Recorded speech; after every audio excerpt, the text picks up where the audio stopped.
Hey guys, मैं हूं आपके साथ सचिन मेवाड़ और हम पढ़ने वाले हैं मॉडर्न हिस्ट्री मतलब कि आधुनिक भारत का इतिहास। और आज हम एक नया लेक्चर लेने वाले हैं। नया लेक्चर का मतलब क्या है? ईस्ट इंडिया कंपनी पर संसदीय नियंत्रण, जिसमें हम कौन कौन से रेगुलेटिंग एक्ट पढ़ेंगे और एक ईस्ट इंडिया एक्ट पढ़ेंगे। ठीक है, तो ये एक छोटा टॉपिक है, एक छोटा लेक्चर है, लेकिन इसको हम 2 वीडियो के माध्यम से फिनिश करेंगे, कंप्लीट करेंगे। तो उम्मीद है आप लोगों को ये लेक्चर पसंद आएगा, अच्छा लगेगा सुनने में। तो चलिए लेक्चर स्टार्ट करते हैं और जानते हैं कि किस प्रकार ईस्ट इंडिया कंपनी पर सरकार का नियंत्रण स्थापित होता है। ठीक है, तो इसमें रेगुलेटिंग एक्ट और ईस्ट इंडिया एक्ट दोनों को जानेंगे, समझेंगे।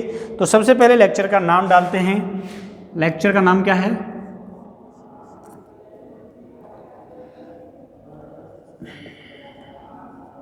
ईस्ट इंडिया कंपनी पर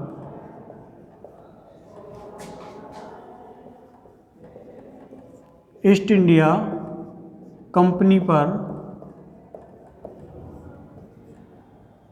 संसदीय नियंत्रण। ठीक है, क्या नाम है? ईस्ट इंडिया कंपनी पर संसदीय नियंत्रण जो है वो इसका नाम है। और इसमें हम क्या क्या पढ़ने वाले हैं? रेगुलेटिंग एक्ट और ईस्ट इंडिया एक्ट। ठीक है, तो ये भी नोट डाउन कर लीजिए।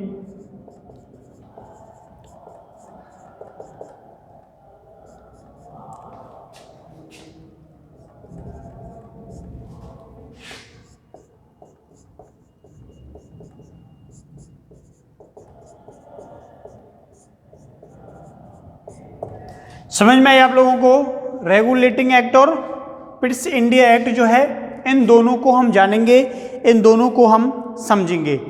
अब देखिए इनकी क्या जरूरत पड़ी, ऐसा क्या कर दिया जाता है ईस्ट इंडिया कंपनी के द्वारा कि उस पर एक संसदीय नियंत्रण क्या स्थापित कर दिया जाता है और उस पर एक निगरानी बोर्ड स्थापित कर दिया जाता है। और ईस्ट इंडिया कंपनी को ये तक बोल दिया जाता है कि तुम भारत की सरकार के शासन में जो कुछ भी करोगे, तुम भारत के शासन में जो भी बदलाव करोगे तो उसकी सूचना आपको संसद को देनी होगी, उसकी एक प्रतिलिपि आपको संसद को देनी होगी। ठीक है, इसके अलावा इसमें इतने सारे परिवर्तन कर दिए जाते हैं कि जैसे कि जो कर्मचारी थे वो निजी व्यापार नहीं कर पाएंगे, उनके निजी व्यापार को अब अपराध की श्रेणी में समझा जाएगा। पहले जो कर्मचारी थे वो निजी व्यापार कर सकते थे और पहले के जो ईस्ट इंडिया कंपनी के कर्मचारी थे उनका यही मानना था कि कैसे भी करके व्यापार किया जाए और व्यापार के पश्चात अपने जेब जो हैं वो गर्म किए जाएं और बहुत सारा पैसा कमा के वापस इंग्लैंड चला जाए। तो इसीलिए ज़्यादातर कर्मचारी जो थे वो भारत में काम करने आते थे, कुछ साल यहाँ पर काम किया, मोटा पैसा कमाया और फिर उसके बाद इंग्लैंड चले जाते थे, फिर लौट के आते तक नहीं थे। बहुत सारे गवर्नर जनरल भी इसमें शामिल थे। चलिए अब हम शुरू करते हैं लेक्चर का स्टार्ट बिल्कुल जीरो थ्योरी से। देखिए, अब इसके बारे में हम जाने तो आप लोगों को समझना होगा कि 1767 में लॉर्ड क्लाइव, ठीक है, कब की बात कर रहा हूं मैं? 1767 की बात कर रहा हूं। 1767 में लॉर्ड क्लाइव अपना कार्यकाल पूरा करके वापस इंग्लैंड चले जाते हैं। ठीक है, वापस इंग्लैंड चले जाते हैं। समझ आया? वापस इंग्लैंड चले जाते हैं और उनकी जगह पे कौन आता है? क्लाइव हॉरवेल। ठीक है, तो क्लाइव हॉरवेल को जिम्मेदारी सौंपी जाती है।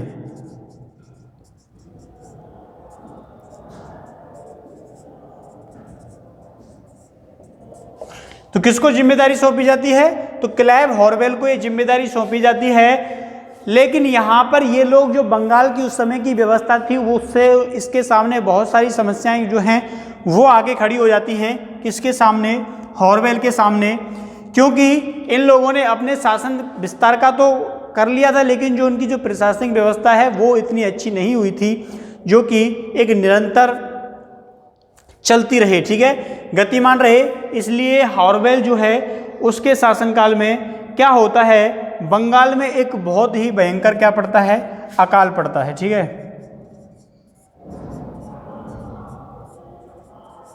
किसके समय पर अकाल पड़ता है, तो हॉर्वेल के समय पर अकाल पड़ता है। देखिए कंपनी को अकाल से कोई मतलब नहीं था, ये लोग चाहते थे तो लोगों की मदद कर सकते थे, उनको कुछ राहत दे सकते थे, लेकिन उन्होंने बिल्कुल उल्टा किया।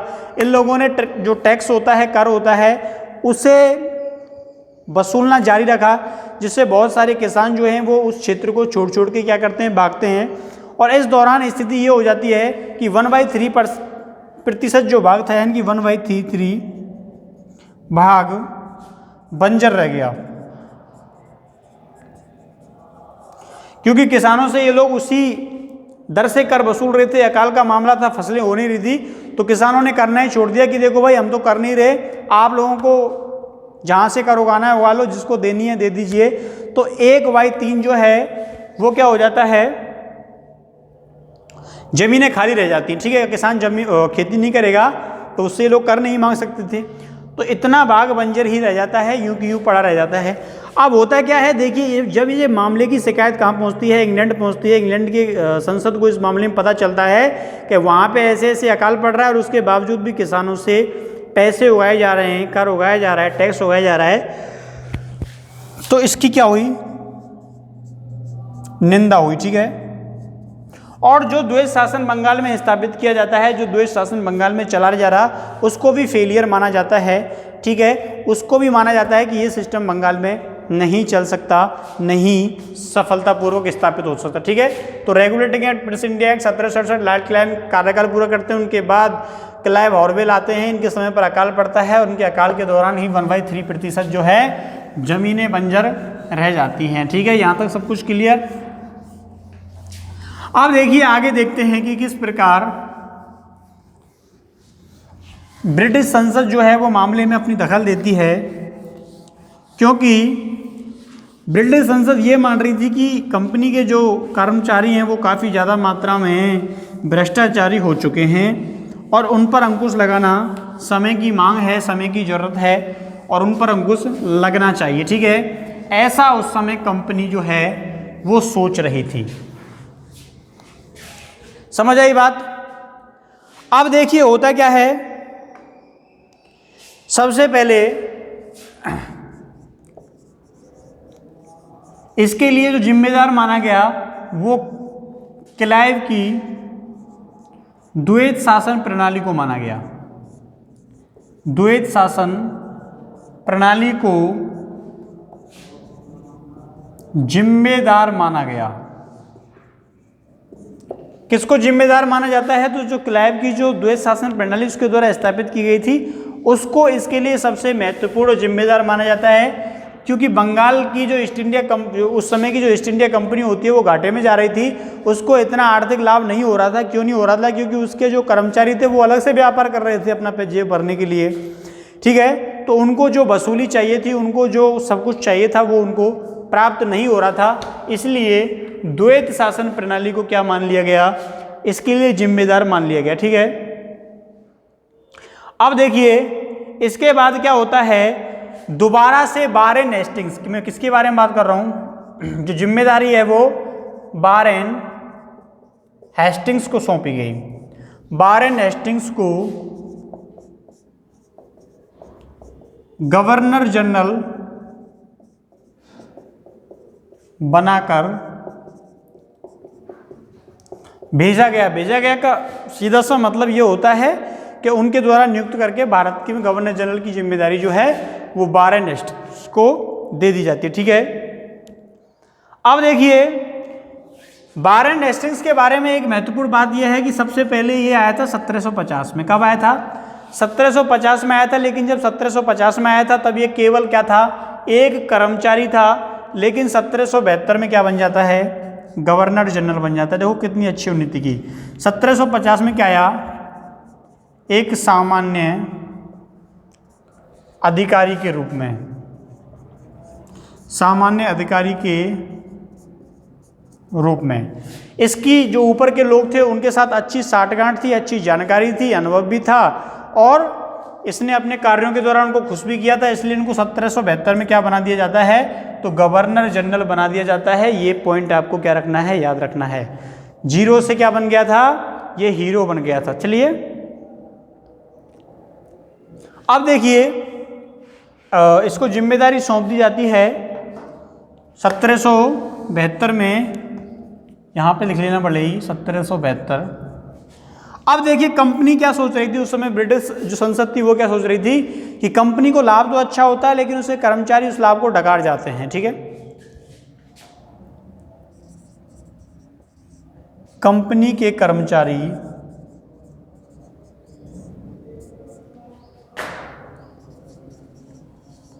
कंपनी के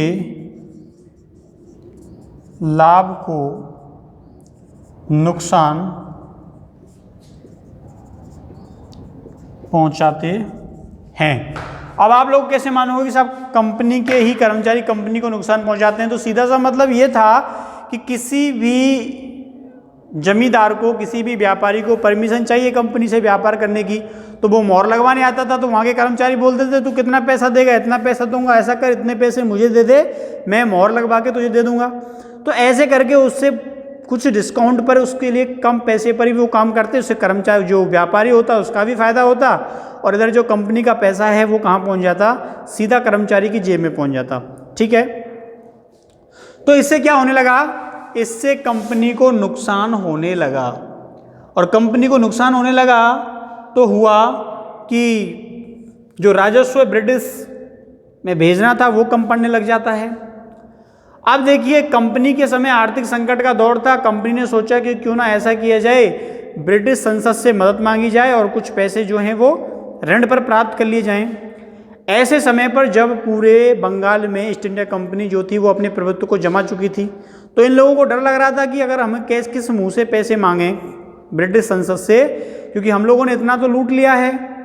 भाई जानते तो सब है ना कि पता किसको नहीं होता, पता सबको होता है, क्योंकि आप लोगों को मालूम है कि कल जो है वो बाबरी मस्जिद में सीबीआई कोर्ट का निर्णय आया, और सीबीआई कोर्ट के निर्णय में जो एसके यादव साहब थे उन्होंने डिसीजन दिया, और डिसीजन देने के बाद तुरंत रिटायरमेंट भी ले लिया। तो सबको मालूम है उसको इतना पैसा मिल गया कि उसको जरूरत ही नहीं नौकरी की, यानी कि मंगलवार को डिसीजन आया, बुधवार को रिटायरमेंट। ठीक है, तो ऑल इज सेटल। तो ऐसा ही यहाँ पे होता है। ईस्ट इंडिया कंपनी क्या करती है, ईस्ट इंडिया कंपनी क्या करती है, ये 14 लाख रुपए, मैं 14 लाख रुपए की बात कर रहा हूँ, इसका मतलब पौंड समझना, ठीक है, क्योंकि इंग्लैंड में वही चलते हैं। 14 लाख पौंड के ऋण का आवेदन करती है। कहाँ आवेदन करती है, संसद में आवेदन करती है। संसद कहाँ की थी, ब्रिटिश संसद थी। अब चलो इन लोगों को डर था, क्योंकि इतनी ज़्यादा मात्रा में इन्होंने बंगाल को लूटा था कि 1,000 नावों से पैसा भर के जाता था ब्रिटेन। अब ब्रिटिश संसद में जब ये ऋण के लिए आवेदन पहुंचा तो उन्होंने पैसे मांग रहे हो, ईस्ट इंडिया वालों पैसे मांग रहे हो। उन्होंने कहा ठीक है हम तुमको पैसे देंगे। उन्होंने 2 कमेटियां बनाई, एक सीक्रेट कमेटी बनाई और एक प्लानिंग कमेटी बनाई। सीक्रेट कमेटी जो थी उसने पैसे की व्यवस्था की, जैसे तैसे 14 लाख पाउंड की व्यवस्था की, लेकिन उन लोगों ने एक और व्यवस्था कर दी भैया। कहा कि तुम लोगों को ये तो पक्का पता है पैसा खूब कमाया तुमने, ठीक है, क्योंकि जो कर्मचारी होते थे वो 3-3 4 साल भारत में काम करने आते थे, उसके बाद मजे लेते थे इंग्लैंड में जाके, ठीक है, क्योंकि इतना पैसा उनको मिलता था, इतना पैसा मिलता था कि बंगाल का जो उस समय का नवाब था मीर कासिम, उसने तो अपने घर के बर्तन, सोने चांदी की चम्मच, माला, पिताजी की मूर्ति सब कुछ बेच दिए थे, अंग्रेजों को दे दिए, पर नवाब बना रहा शान सोनत के लिए, ठीक है। तो इसलिए इनके पास इतनी ज़्यादा मात्रा में धन हो गया। तो ब्रिटिश संसद में देखो, हर देश की संसद होती है, उसमें सब बुरे लोग नहीं होते, तो उसके कुछ ऐसे लोग थे अपोजिशन के, उन्होंने बात बोली कि देखिए इन लोगों को पैसे की जरूरत क्यों पड़ गई, वो पैसा गया कहाँ, इतना पैसा भारत से कमाया है, वो पैसा गया कहाँ। तो इनके ऊपर एक कमेटी नियुक्त कर दी। कमेटी क्या नियुक्त कर दी, ये कहा गया कि भारत में आज से तुम लोग जो भी काम करोगे उसकी 1-2 कॉपी संसद में देना और 1-2 कॉपी अपने पास रखोगे। ये निर्णय कर दिया गया कि आज से जो गवर्नर जनरल है वो एक समिति की कहने पर कार्य करेगा, और समिति के सदस्यों का निर्धारण कौन करेगा, सबसे बड़ी बात ये थी। तो ये बोल दिया गया कि जिसके ईस्ट इंडिया कंपनी में 1000 शेयर होंगे। शेयर जानते हो ना आप लोग, शेयर मार्केट होता है तो उसमें शेयर लोग अपने शामिल करते हैं, ठीक है। जैसे आप लोग म्यूचुअल फंड का नाम आप लोग सुनते हो, तो इसमें क्या होता है, शेयर होते हैं। अगर ज़्यादा पैसा लगा देते हैं, आजकल जो जैसे ये न्यूज़ चैनल जो होते हैं इनमें क्या होता है, शेयर होते हैं लोगों के, जो अच्छा चलता है उसमें शेयर लगा देते हैं। आजकल क्या है, आर भारत 68% शेयर हैं, आज तक को भी पीछे छोड़ दिया उसने। तो शेयर मार्केट चलता है, लोग अपना पैसा इन्वेस्ट करते हैं इनमें, ठीक है। क्या करते हैं, इन्वेस्ट करते हैं। इसका मतलब क्या होता है, कैसे आते हैं शेयर, देखिए जो ज़्यादा चलता है उस पर ऐड ज़्यादा आएंगे, लोग उससे ज़्यादा जुड़ेंगे, उसकी बातें ज़्यादा सुनेंगे, उस पर प्रचारिंग ज़्यादा होगी, उसकी मार्केटिंग ज़्यादा होगी, तो लोग अपने पैसा वहीं इन्वेस्ट करते हैं। तो सेम कंडीशन यहाँ थी।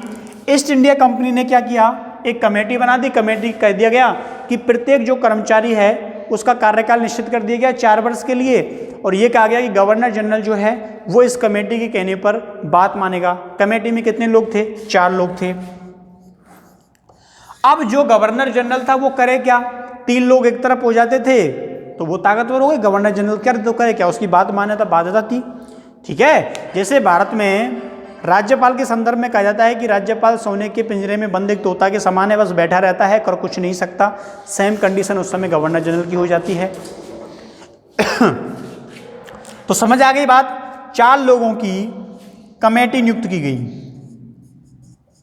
4 लोगों की कमेटी नियुक्त की गई। किस लिए नियुक्त की गई, क्योंकि वो एडवाइस देगी, किसको एडवाइस देगी, गवर्नर जनरल को एडवाइस देगी, और जिस तरफ 3 सदस्य हो जाएंगे बाध्यता हो जाएगी गवर्नर जनरल को आदेश मानने की। गवर्नर जनरल ने ये बात बोली थी, लॉर्ड हेस्टिंग्स ने ये बात बोली थी कि मुझे ऐसी ऐसी बातें माननी पड़ती हैं लोगों की जिसका मैं स्वयं विरोध करता हूँ, ठीक है, मुझे इस पद पर बैठते हुए कष्ट होता है, ऐसी बातें बोली गई थी, ठीक है। तो ऐसी बातें इसलिए बोली गई थी कि वो चाहते हुए भी कुछ नहीं कर सकता था, क्योंकि संसदीय समिति का ये आदेश उस समय था। तो आपको बात समझ में आई, संसदीय समिति के आदेश के आगे जो गवर्नर जनरल था वो भी असहाय नजर आ रहा था। इसके बाद ये बात भी बोली गई कि जो वहाँ के अंग्रेज लोग हैं उनके लिए न्यायालय क्या किया जाए, स्थापित किया जाए। तो उसके द्वारा न्यायालय भी स्थापित कर दिया गया। रेगुलेटिंग एक्ट 1773 जो है वो ब्रिटिश संसद के द्वारा पारित किया जाता है। 7773 में पारित किया जाता है, 7774 में क्या हुआ, लागू किया गया, ठीक है। तो दोनों ही चीज़ याद रखनी है, एक होता है पारित करना और एक होता है लागू करना। दोनों का मतलब, जैसे मैं तुम लोगों को बताऊं, मैं वीडियो बना रहा हूं, मैंने वीडियो आज बना दी, मिलेगी कब, कल मिलेगी। तो 1773 में पारित हुआ, 1774 में प्रभावी हुआ, दोनों का मतलब है। तो ये जो कमेटी थी ये गवर्नर जनरल पे क्या हो गई, हावी हो गई, व्यवस्था बिल्कुल लचर हो जाती है, आर्थिक स्थिति का सामना करना पड़ता है। इसमें एक बात बोल दी गई कि अब जो कर्मचारी हैं वो निजी व्यापार नहीं कर सकते, निजी व्यापार को दंड का प्रावधान क्या है वो कर दिया गया। लेकिन फिर भी रेगुलेटिंग एक्ट की बातें क्या थी ये तो बताओ। चलो मैं बातें बताता हूँ आपको कि रेगुलेटिंग एक्ट कहता क्या है। रेगुलेटिंग एक्ट 1773 क्या कहता है, क्या शर्तें रखी गई, जानना जरूरी है, क्योंकि इसको कानूनों की आधारशिला के रूप में भी जाना जाता है। इससे हुआ क्या, एक प्रकार से कंपनी जो है उस पर नियंत्रण स्थापित करने का सबसे पहला ये प्रयास माना जाता है, ठीक है। देखिए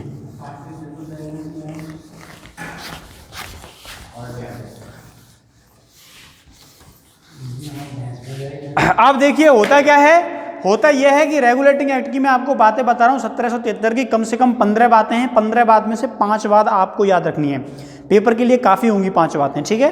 1773 के रेगुलेटिंग एक्ट की 15 बातें थी, उनमें से आपको कम से कम 5 बातें याद रखनी है। रेगुलेटिंग एक्ट काफ़ी महत्वपूर्ण है, पेपर में पूछा जा सकता है, बिल्कुल पूछा जा सकता है। रेगुलेटिंग एक्ट, ठीक है। रेगुलेटिंग एक्ट 1773 में ब्रिटिश संसद के द्वारा क्या किया, ब्रिटिश संसद के द्वारा क्या किया जाता है, इसको पारित किया जाता है। कभी रेगुलेटिंग एक्ट के बारे में सुनते हो साहब, प्रावधान तो भारत के थे, संसद के द्वारा कैसे पारित किया गया, क्योंकि चलता वहीं से था सब कुछ। ब्रिटिश संसद तो कोष्टक में लिख लेना, ब्रिटिश संसद के द्वारा क्या किया गया, रेगुलेटिंग एक्ट को पारित किया जाता है। महत्वपूर्ण बात क्या थी, गवर्नर जनरल पर नियंत्रण स्थापित किया गया। पहली मैं बात बोल रहा हूं, आप लोग लिख लेना, ठीक है। गवर्नर जनरल को मैं शॉर्ट में लिख रहा हूं जीजी, ठीक है, पर नियंत्रण स्थापित किया गया, नियंत्रण स्थापित किया गया। कैसे किया गया, क्योंकि समिति बना दी, समिति में 4 सदस्य नियुक्त कर दिए गए, बोला 3 सदस्य जिधर होंगे उधर उनका डिसीजन मान्य होगा। लॉर्ड हेस्टिंग्स ने बोला था कि मुझे ऐसी ऐसी बातें माननी पड़ती हैं लोगों की जो मैं खुद जिस चीज़ का विरोध करता हूं, क्योंकि समिति कहेगी वो बात उनको माननी होगी, ठीक है। जैसे मंत्रिपरिषद की सिफारिशें कौन मानता है, राष्ट्रपति मानता है, सेम कंडीशन यहां पे उत्पन्न हो गई थी। इसके बाद जिसके पास कंपनी के 1000 शेयर होंगे वही वोटिंग कर पाएगा, ठीक है। जब भी समिति के सदस्यों का इलेक्शन होगा तो उनके कौन कौन वोटिंग कर सकता है, जिनके 1000 पाउंड के शेयर कंपनी में होंगे, कंपनी में होंगे, ठीक है। शेयर जो होते हैं वो बिकते हैं, ठीक है, इनकी कीमत होती है 9,500 रुपये का एक शेयर, 10,000 का एक शेयर, ठीक है। ये घटते बढ़ते रहते हैं। आप लोग देखते हो ना, जब भी बिजनेस टीवी देखते हो, अखबार में देखते हो कि सेंसेक्स वो 11,000 गिरकर इतने पर बंद हुआ, ठीक है। तो यही शेयर मार्केट होता है जिसमें 1,000 पाउंड शेयर के साथ कंपनी जो कंपनी में शामिल होंगे वो क्या कर पाएंगे, वोटिंग कर पाएंगे। इससे क्या होगा, भ्रष्टाचार को बढ़ावा मिलेगा। क्यों मिलेगा, जो छोटे कंपनी के शेयर मार्केट वाले लोग थे वो क्या हो गए, बाहर हो गए, और केवल बड़े और उद्योगपति लोग इसमें शामिल रहे। इससे क्या मिला, भ्रष्टाचार को बढ़ावा मिला। क्यों मिला, क्योंकि ये लोग अपनी मनमानी कर सकते हैं, भ्रष्टाचार को बढ़ावा, ठीक है। तो जिनके पास 1000 पाउंड के शेयर होंगे, आप लोगों के मन में विचार आएगा साहब पहले कौन वोटिंग कर सकता था, तो पहले जिनके पास 500 पाउंड के शेयर थे मिनिमम, वो भी वोट डाल सकता था समिति में। कार्य प्रणाली वाली समिति होती थी उसमें नियुक्त करने के लिए। समझ में आई बात। अब देखिए, आप ये कह रहे हो साहब चलो नुकसान है, तो फायदा क्या हुआ, फायदा ये हुआ कि ईस्ट इंडिया कंपनी की मनमानी पर कुछ रोक लगी, ठीक है।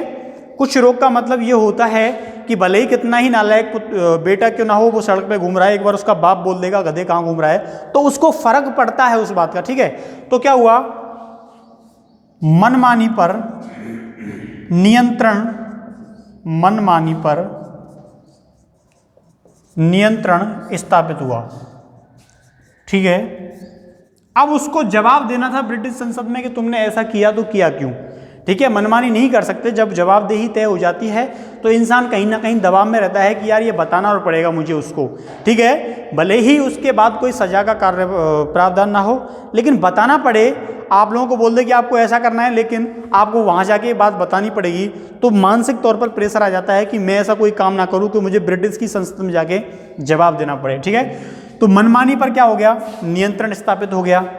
और क्या बात हुई, और उसमें यह प्रावधान कर दिया गया कि जो निजी कर्मचारी हैं वो अब व्यापार नहीं कर पाएंगे। इनकी पहले जो कर्मचारी होते थे ईस्ट इंडिया कंपनी के, वो एक तो कंपनी में काम करते थे, दूसरा खुद व्यापार करते थे साइड से। जैसे किसी जमींदार को क्या चाहिए, पट्टा चाहिए कंपनी से, तो कोई कर्मचारी बोलता तू ऐसा कर, पट्टा मैं दिलवा दूंगा, साइन में कर दूंगा, मोहर में लगा दूंगा, तू का व्यापार कर, तू कंपनी को देता है 20,000 रुपये, मुझे 10,000 रुपये दे देना, तू भी खुश मैं भी खुश, ठीक है। तो निजी कर्मचारी, ठीक है, इनको निजी कर्मचारी नहीं बोलते, लिखना छोटे अधिकारियों के व्यापार पर रोक लगा दी और इसे दंडनीय अपराध माना, और इसे दंडनीय अपराध माना, ठीक है। ये 1773 की बात कर रहा हूं, जिसमें कुछ अंकुश लगाया गया। और 1857 में क्या हुआ भैया, 1857 में तो पूरी कंपनी का अधिकारी खत्म कर दिया गया। ईस्ट इंडिया कंपनी को बोल दिया तुम अपने घर बैठो, अब शासन कौन चलाएगी, ब्रिटिश संसद चलाएगी। तो 1857 तक ही ईस्ट इंडिया कंपनी ने भारत पर राज किया था। उसके बाद जो 1857 के बाद का जो राज है वो ब्रिटिश संसद का राज रहा है। ठीक है, ये मत सोचा करो कि 1947 तक ब्रिटिश कंपनी ने राज किया था, नहीं, केवल 1857 तक ही ब्रिटिश ईस्ट इंडिया कंपनी का राज रहा है। उसके बाद जो नियंत्रण था वो संसद, इसलिए तो महात्मा गांधी, B.R. अम्बेडकर सब लोग संसद जाते थे भाग भाग के, वो ब्रिटेन जाते थे। क्यों जाते थे? क्योंकि 1857 के बाद की जो सत्ता थी वो ब्रिटेन से चल रही थी, कंपनी से नहीं चल रही थी। ये तो केवल उनका अनुसरण कर रहे थे, लेकिन 1857 से पहले कंपनी ही सब कुछ कर रही थी। ठीक है, तो इसलिए दोनों पॉइंट आपको याद रखने हैं कि 1857 से पहले कंपनी शासन चला रही थी और 1857 की देखो 1857 की क्रांति पहले हो जाती तो, क्योंकि ब्रिटेन तक ये बातें पहुंचना बेहद जरूरी हैं। ठीक है, क्योंकि ब्रिटेन की संसद में बहुत सारे लोग ऐसे थे, उनको अगर सूचना मिलती है तो वो लोग हल्ला मचाते थे। ठीक है, भले ही हर संसद में ऐसे लोग होते हैं, उनके पास आप टॉपिक दीजिए, मुद्दा दीजिए, संसद में वो चिल्लाएंगे तो उसका फर्क पड़ता है। तो 1857 में क्या किया गया, ईस्ट इंडिया कंपनी के सारे अधिकार समाप्त कर दिए गए और नियंत्रण जो है वो महारानी के हाथ में चला जाता है। समझ में आई बात? तो ये रेगुलेटिंग एक्ट की कुछ महत्वपूर्ण बातें थी जो मैंने आपको बताई हैं। अब देखिए आगे क्या होता है। आगे ये होता है कि कंपनी जो है उसको प्रति वर्ष जो है अपने संपूर्ण क्रियाकलाप और अपने संपूर्ण जो आय है उसका क्या देना होगा, विवरण भी देना होगा। समझ में आई बात आप लोगों को? तो ये था रेगुलेटिंग एक्ट के बारे में महत्वपूर्ण बातें। अब जो है हम कल पिट्स इंडिया एक्ट के बारे में बात करेंगे। पिट्स इंडिया एक्ट भी रेगुलेटिंग एक्ट की तरह काफ़ी महत्वपूर्ण है। तो मिलते हैं कल यानी कि नेक्स्ट वीडियो में। तब तक के लिए थैंक यू, धन्यवाद, बाय बाय।